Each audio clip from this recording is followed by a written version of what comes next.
Guys question number 30 को देखिएगा।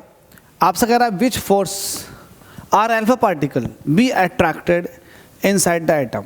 देखिएगा, आपने Rutherford alpha particle scattering experiment देखा था। उसमें गोल्ड न्यूक्लियस के पास जैसे ही अल्फा पार्टिकल पहुंचा तो उसने रिपल्शन लगाना शुरू कर दिया था अल्फा पार्टिकल पर।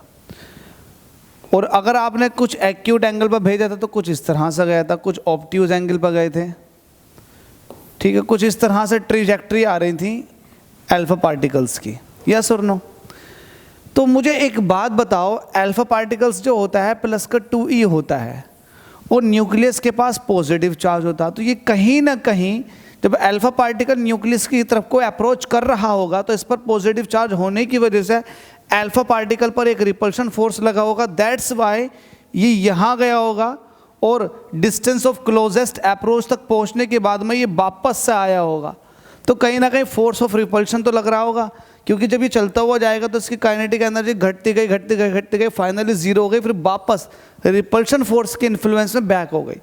तो ये जो अल्फा पार्टिकल और न्यूक्लियस के बीच, ये भी चार्ज पार्टिकल है, ये भी चार्ज पार्टिकल है, और चार्ज पार्टिकल्स के बीच में जो फोर्स लगती है ना, वो रिपल्शन फोर्स लगती है और उसको कहते हैं कूलामिक फोर्स। क्या बोलते हैं इसको? कूलामिक फोर्स। तो ये कूलामिक फोर्स एक्ट करती है अल्फा पार्टिकल पर। तो यहाँ पर हो जाएगा Coulomb's force. Option number C is the correct answer. Thank you so much. अगले क्वेश्चन में मुलाकात करते हैं। इतना ही काफ़ी है इस क्वेश्चन के लिए।